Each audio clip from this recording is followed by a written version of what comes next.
Now in today's video, I'm going to talk a little bit about a problem I somewhat solved.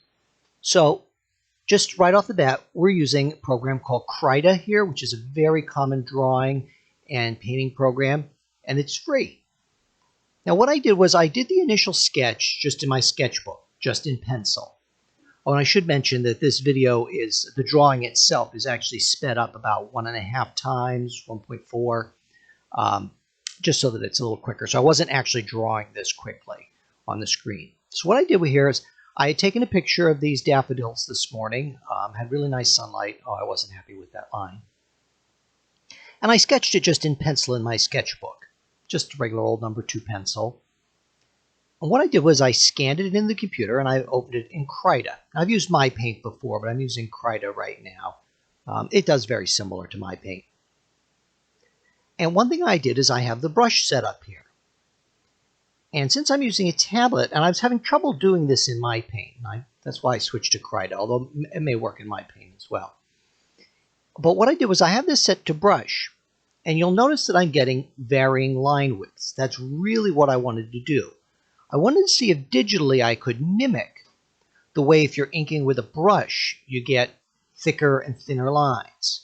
And some of this is a learning process. I don't say this is perfect or that I would call this one 100%. But you can see, depending on how much I push down on the tablet that I'm drawing with, I can get some thicker lines, and that adds a lot of character to the lines. It looks much more like an ink brush drawing.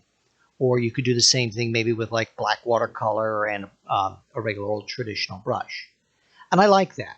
I mean, I think it looks very, like I said, it looks like a real much an ink and brush drawing. A lot of cartooning, old cartooning does that.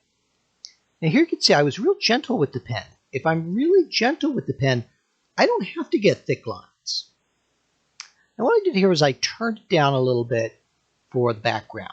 So you can see I just have some fronds, leaves, whatever you call them, growing in the background there, just to add a little bit of interest, just so the daffodil wasn't floating in space.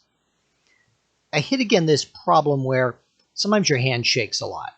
It's much easier to get the lines smoother using a pencil or a pen or traditional drawing material than it is using, so you can see I hit Control-Z a few times, than it is using the tablet. So let's see where we are. We're about halfway through. So you can see I'm struggling to get these lines as straight as I want.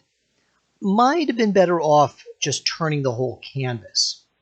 Because just the same way that you can turn a piece of paper when you're inking or drawing, you also could, I also probably could have flipped the drawing here and done it that way. I'm still a little new to KRITA, so I have to learn how to do that. I know how to do it quickly in my paint, but I don't know how to do it quickly in KRITA.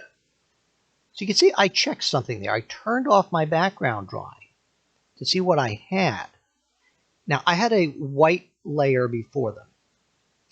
And again, I didn't mention this at the beginning, but you should always ink on a different layer. Oh, now I wanted the white here. KRITA does this weird thing where it wouldn't let me flood the whole thing. I think it's still remembering where my drawing was, so I kind of had to do it bit by bit. I probably should, if I turned off the ink drawing first, it would have worked. Sometimes KRITA has a little bit of a lag here. Yep, there we go. See, there's my ink drawing. Now, the reason I did that was now I could see, okay, what do I have? And what I have looks like a very traditional ink drawing.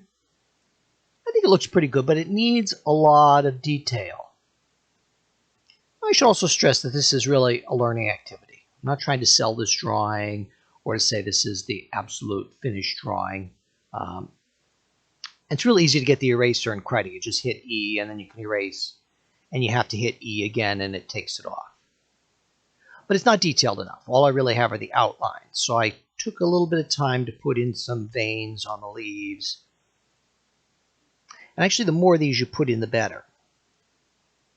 And you can see I'm using a very, very fine brush here. You don't want the whole thing to be those thick, thick lines. That can look a little bit sloppy, I think. Oh, I didn't like that one, so I made the brush a little bigger and erased it. Then we got to slide back down, make it a little smaller, and draw it in again. Okay, now there's a little skip there, because what I'm doing is I turned on the airbrush, and I kept it gray for right now. I'm not going to color the whole thing. But you can see with the airbrush, I'm actually much better at coloring using paint.net.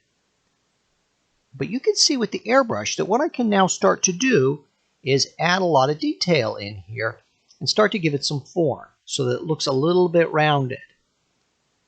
And maybe we'll do a little bit on the leaves.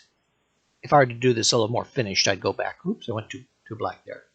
Control Z is your friend.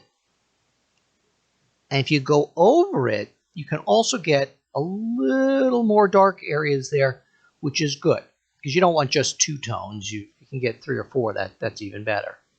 And put a little bit of shadow under there. And that's that.